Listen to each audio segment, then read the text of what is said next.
कमजोर कौन है उत्तर प्रदेश में? वो कह रहे हैं कि जो कमजोर होगा वो कम सीटों पर लड़ेगा। बिल्कुल बिल्कुल, हम तो ये कह रहे हैं ना कि आज की डेट में हम ये बात आपस में तय कर लेंगे। नंबर 1, नंबर 2, कमजोर और मजबूत जनता बनाती है।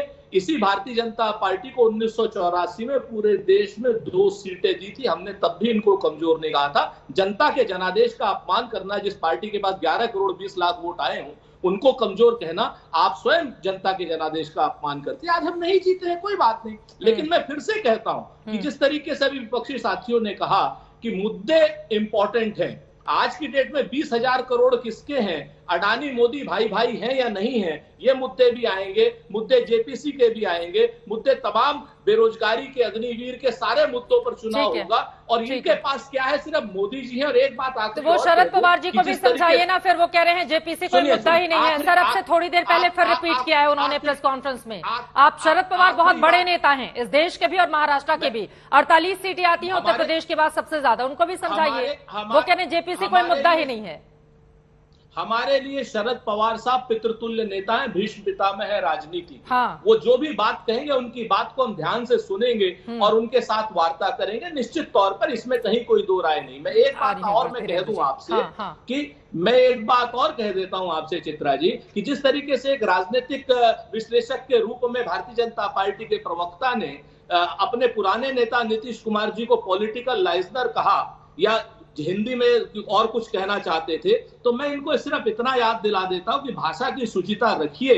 आपको भारतीय जनता पार्टी के प्रवक्ता बन जाइए, लेकिन बदतमीजी करने का आपको अधिकार नहीं है। किसी भी नेता के लिए अगर आप इस तरीके की बदतमीजी की भाषा का इस्तेमाल करेंगे अजय आलोक, तो याद रखिएगा। अजय आलोक जी, आप जवाब दे दीजिए, धीरेन्द्र जी इसके बाद में आ रही हूँ आपके पास। ठीक है अजय आलोक जी, आप पॉलिटिकल लाइजनिंग की जो बात नीतीश कुमार के लिए आपको बचना चाहिए इस बात से। ये बदतमीजियां नहीं चलेंगी। ठीक है, अच्छा आप सुनिए तो सही। हाँ बोलिए।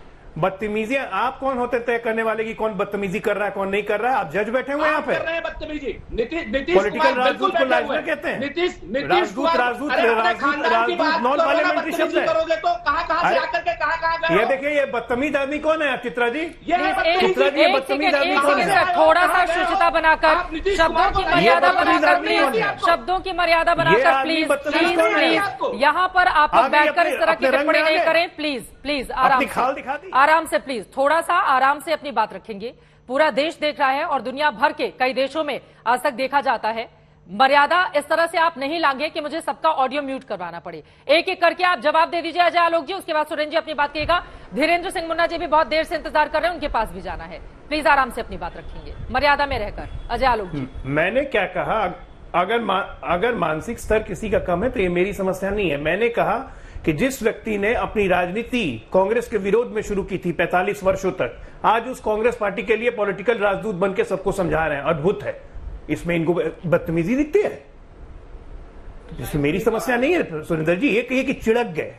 मैंने एक बात और कहा कि 89 में आप भी अकेले लड़े थे, लेकिन साथ में बोफोर्स चिपका हुआ था। जो मजबूत होता है वो अकेले लड़ता है, जो कमजोर होता है सहारा खोजता है। कौन सी नई बात है राजनीति की? ये सच्चाई है। सच सुन के बिदकना बंद कीजिए, नहीं तो फिर 24 का रास्ता नहीं मिलेगा। रास्ता तो वैसे ही दूर है। सच से बिदकिए मत, सच्चाई को स्वीकार कीजिए। ठीक है सर, चलिए अब इससे थोड़ा आगे बढ़ते हुए, कांग्रेस पार्टी को कोई लेना नहीं चाहती। नेता यहाँ पर बैठे हुए हैं, वो जवाब दे देंगे। जेडीयू से कुछ भी आता है, सुरेंद्र सिंह जी जेडीयू के नेता हमारे साथ बैठे हुए हैं। लेकिन धीरेन्द्र सिंह मुन्ना जी एक बात कहते हुए, और मुझे तो वो वक्त भी याद आता है जब नोटबंदी पर समर्थन नहीं करने के कारण नीतीश कुमार को ममता बनर्जी ने पटना की रैली में ही गद्दार भी कहा था। तो एक वक्त वो भी था और आज का एक वक्त ये भी है। धीरेन्द्र सिंह मुन्ना जी, लेकिन आपके पास आते हुए, पहले तो आप ही की पार्टी में अलग थलग सारी चीजें देखने को मिल रही हैं। पहले वहां पर एकजुटता, उसके बाद एनडीए की एकजुटता, लेकिन बिहार के लिए मुश्किलें तो होंगी ना, क्योंकि वहां पर नीतीश कुमार आरजेडी दोनों साथ साथ हैं और कांग्रेस भी। धीरेन्द्र सिंह जी, 40 सीटें आती हैं वहां से। चित्रा जी, बड़ी विनम्रता पूर्वक कहना चाहता हूं और अजय आलोक जी की बातों को आगे लेके जाना चाहता हूं। इन्होंने राजदूत शब्द कहा था, लेकिन नीतीश कुमार जी स्वयं को राजनीति के चाणक्य कहते हैं और इस तरह का उन्होंने प्रचार किया भी है। लेकिन चाणक्य खुद को चंद्रगुप्त बनाने के लिए चंद्रगुप्त बनने की हसरत लेकर विपक्ष में कसरत कर रहा है कि मैं खुद राजा बनूं। और विपक्ष में सबसे बड़ा प्रॉब्लम ये कि यहाँ एकता मुद्दों का नहीं है। ये मुद्दों पर एकता नहीं हो रही, ये सौदों पे एकता हो रही। और मैं बड़ा क्लियर आपको चैनल के माध्यम से कहना चाहता हूं कि 100 फ्यूज बल्ब अगर एक साथ इकट्ठा कर दिया जाए तो क्या वेपर लैंप हो जाएगा? तो अगर 17, 10, 12 भ्रष्ट पार्टियां अगर एक जगह आ जाए तो क्या श्रेष्ठ भारत बन जाएगा? देश के लोग, देश की जनता बहुत अच्छे से इन लोगों को जान रही है। राजीव जी आ रही हूँ। और अब मुझे थोड़ा सा 2 मिनट बोल लीजिए। मेरी पार्टी निश्चित तौर पर जब एनडीए ने साथ मांगा बिहार में तब दिया। आदरणीय नीतीश कुमार जी के जैसा नहीं कि अपनी कुर्सी खातिर कभी यहाँ कभी वहां, ये चरित्र हमारे नेता का नहीं रहा, हमारी पार्टी का नहीं रहा। हम 13 करोड़ बिहारियों की आवाज को बुलंद करते हैं, बिहार को बढ़ाने की बात करते हैं।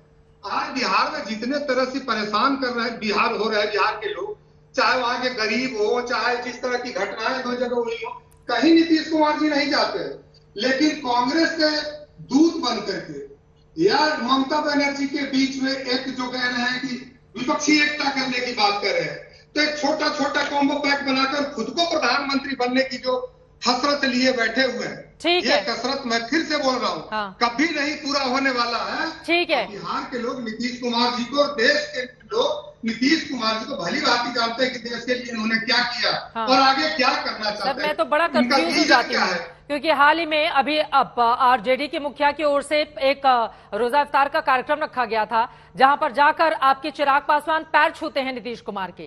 वहां पर तेजस्वी के साथ मेल मुलाकातें होती हैं और टीवी पर बैठकर आप लोगों को थोड़ा कंफ्यूजन यहाँ पर रहता है कि आखिर जनता किसको सही समझे किसको गलत समझे। लेकिन आपने कहा है कि फ्यूज बल्ब सारे एक साथ हो गए हैं। राजीव रंजन जी वो कह रहे हैं सारे फ्यूज बल्ब एक साथ हो गए हैं, कितना भी जलाएं टिमटिमा भी नहीं पाएंगे। देखिए, सबसे पहले एलजेपी के बारे में मैं क्या कहूँगा। एलजेपी को हिंदुस्तान के सभी राजनीतिक दलों के साथ गठबंधन करने का अनुभव है और हम लोगों के आदरणीय थे रामविलास पासवान जी के साथ हम लोगों ने काम किया है।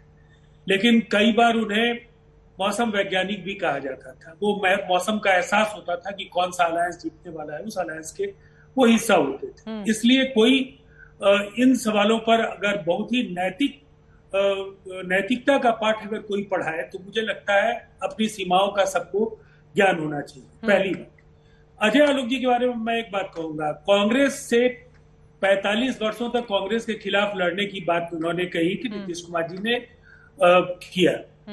हमारा ये मानना है कि एक राजनीतिक कार्यकर्ता के तौर पर अजय आलोक जी कांग्रेस और भारतीय जनता पार्टी, कांग्रेस और जनता दल यूनाइटेड के अलायंस के समय में जनता दल यूनाइटेड के साथ काम करते रहे और उस समय उन्होंने कई अवसरों पर उस अलायंस को डिफेंड भी किया है। अब सवाल यह है कि जिस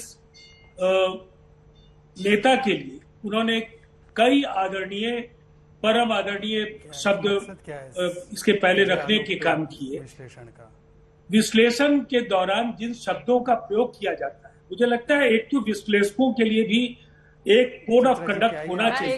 ये पूरी तरह से सिलसिला शुरू है कि हम भारतीय जनता पार्टी के पक्ष में अगर बोल रहे हैं तो उनके प्रवक्ताओं से ज्यादा बढ़ करके, भले ही उनकी भूमिका छद्म प्रवक्ता की हो जाती है, वो सब लोग समझ रहे हैं, लेकिन कम से कम अपने व्यक्तित्व का भी ख्याल उन्हें रखना चाहिए और ऐसे शब्दों का प्रयोग करने के बजाय अगर सर आपकी बात ठीक है, ये बहस का मुद्दा नहीं है। बहस के मुद्दे पर आके आपकी बातों पर जवाब देना चाहते हैं शहजाद पूनावाला जी।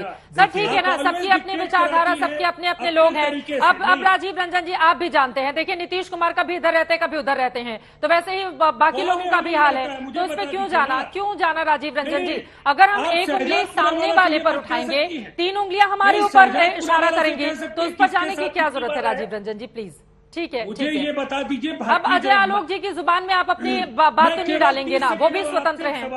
हाँ बोलिए जल्दी से उसके बाद साहस जुटाएंगे कि कभी पीडीपी के साथ भारतीय जनता पार्टी गई थी और कभी नीतीश कुमार जी के साथ, कभी एलजेपी के साथ, कभी एलजेपी के खिलाफ, कभी शिवसेना के साथ, कभी अकाली दल के साथ, ये सवाल क्यों नहीं पूछती है शहजाद? पूछ लेती हूँ शहजाद पूनावाला जी, जवाब दीजिए, सवाल तो महत्वपूर्ण है उनका। हमको नसीहत क्यों देती है? पूछ लेती हूँ, आपने कहा राजीव रंजन जी आप कह रही है सवाल पूछती है क्या? फिर मैं पूछ लेती हूँ, फिर आप कह रही है। लेकिन आप स्कूल मॉनिटर के तरह हर लोगों को उस तरह से डिक्टेट नहीं करें।